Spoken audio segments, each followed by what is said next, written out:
Hola, soc Miquel Rossi, assessor de branding i dissenyador de marques escolars. Benvinguts al podcast de Branding Escolar en català. Si la setmana passada us parlava gravant-ho amb el mòbil a Bilbao, avui ho estic fent també a Múrcia, convidat pel Consell Escolar de la regió a la trobada que organitzen anualment de tots els consells escolars per parlar de la marca escolar avui i demà de la marca personal del professorat. Molta gent, quan sent parlar de marca, pensa en el logo. Per a ells, tenir marca és senzillament tenir aquell logo que ja poden anar posant el seu PowerPoint ple de textos escrits amb Comic Sans. I no, la marca no és només el logo, ni és només tota la identitat visual. De què és la marca n'hem parlat a bastament als episodis precedents, per tant no ho repetiré.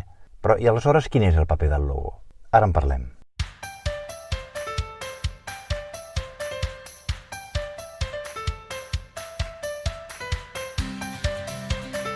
Branding escolar.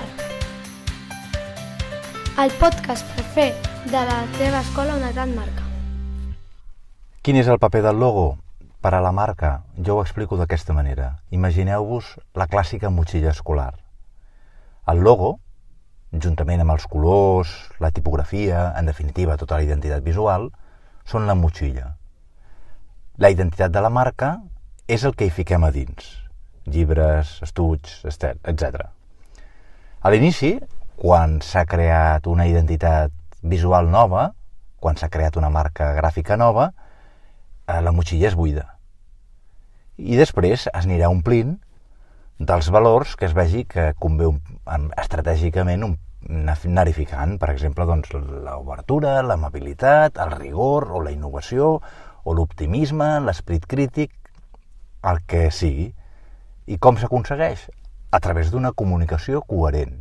I clar, sempre d'acord amb la pròpia realitat, faltaria més. De manera que amb el temps, la motxilla cada vegada és més plena. Fins que arriba un punt en què veient per fora la motxilla, ja sé què hi ha dins. El logo i els valors de la marca constitueixen una unitat. El logo té dues funcions. La primera és la d'identificar, reconèixer. Jo sento el nom d'una escola i la reconec. Per això, quan dos noms són molt semblants i es confonen entre ells, no funcionen, no? He fet primer la menció al nom perquè cal dir que el nom com a identificador és més important que el mateix logotip.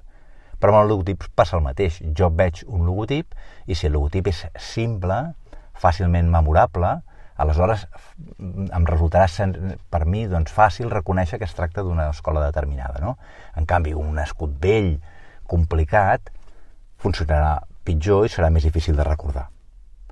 La segona funció és la de ser portadors dels valors de la marca, del significat, és a dir, aquesta funció de motxilla que hem comentat abans. Comunicar la personalitat d'una marca. Hi ha logotips que funcionen d'una manera meravellosa. On pensa, per exemple, veiem el logotip de Harley Davidson i ens venen de seguida uns atributs de maduresa, d'exclusivitat, de masculinitat, i si veiem el de Lacoste ens vindran uns atributs diferents. I fixeu-vos, per exemple, entre Lacoste i Nike, que tot i ser marques de roba, no comparteixen aquests atributs, no? Construir una marca és una cosa que no s'acaba mai, sempre estarem omplint la motxilla. De fet, és que en realitat no hi ha una sola motxilla. A cada persona anem col·locant-hi la nostra motxilla, és a dir, el reconeixement del nostre logotip i de la nostra identitat volem que es correspongui amb uns valors. Anem carregant, intentant carregar, perquè no és tan fàcil, a cada persona els valors de la nostra marca. Per això és una feina que no s'acaba mai. El que passarà amb els anys és que aquesta motxilla del logotip s'anirà carregant de molts valors.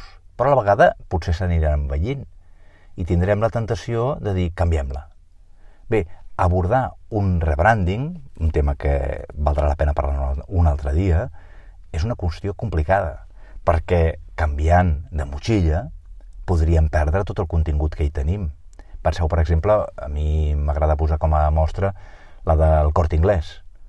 No és gaire coherent el nom amb tot allò que podem arribar a comprar-hi, no? I el mateix logotip, aquest triangle de color verd tan antiquat, vindrien tentacions de renovar-lo, no? Però és tant el contingut que té que per això fins ara no s'ha abordat aquest canvi. En definitiva, la clau per a una correcta consolidació de la marca és la mentalitat estratègica coherent amb què anem omplint aquesta motxilla dels valors. Que la motxilla sigui bonica pot tenir la seva importància, però si no la omplim dels valors de la marca, no serveix.